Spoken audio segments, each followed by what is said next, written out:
بسم الله الرحمن الرحيم waxaan rabnaa in dhacdo runtii aad u xanuun badan ee ka dhacday magaalada Muqdisho inaan ka hadalno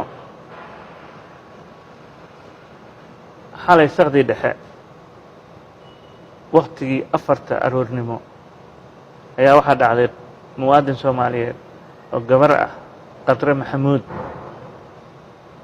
inay tagtay goob caafimaad ee degmada Xamar Jajab una tagtay fool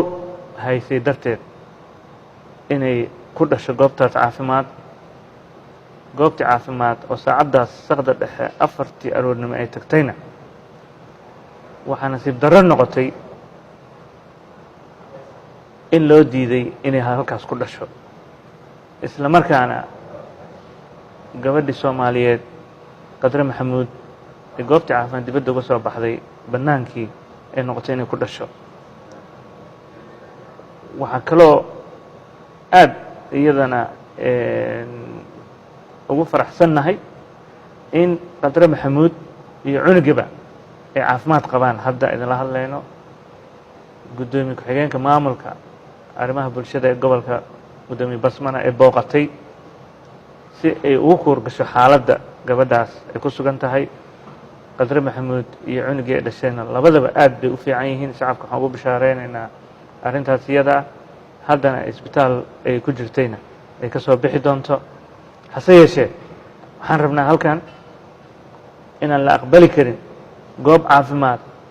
oo xaalad degdeg ah gabar Soomaaliyeed ugu timid inay dhasho in loo ogolaan waayo inay xaqaas oo hesho arrintan waa arrin fal dambiyeed meelna looga dhacay xaqa muwaadinkaas Qadre Maxamuud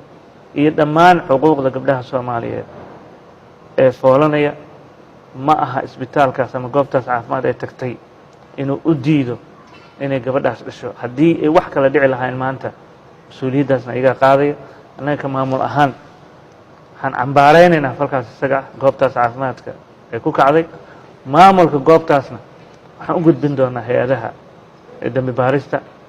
si sharciga loo horgeeyo sida ugu dhaqsiyaha badan isla markaana ay u muteystaan dembigaas iyo dembiga u dhigma laakiin annaga haddii aan nahay maamulka waxaa naga go-an shacabka Soomaaliyeed u sheegaynaa inaan laga aqbali doonin goob caafimaad qof haweena oo weliba dhalinyaro ugub ah markii ugu horeysay tahay goob caafimaad inta timaado loo diido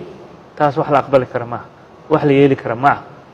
waa dembiga ugu culus waxaan rajaynaynaa hay'adaha aan u gudbin doonan garsoorka iyo hay'adaha dambi baaristaba inay sida ugu dhaqsiyaha badan maamulkaas iyo isbitaalkaas loo baaro tallaabada sharciga waafaqsanna la waafajiyo shacabkan waxaan u sheegaynaa iyo goobaha kale ee caafimaadka ee laga yaabo inay falalkan oo kale ku kacaan inaan la isaga hari doonin waxaan samayn doonaa annaga maamulka gobolka Banaadir annagoo kaashanayna wasaaradda caafimaadka inaan goob kastoo caafimaad iyo dadka maamulaba shuruucda ay ku shaqeeyaan iyo nidaamka sidii loo waafajin lahaa oo falka noocan oo kale looga hortegi lahaa ayaan ka wada shaqayn doonaa waa mahadsantihiin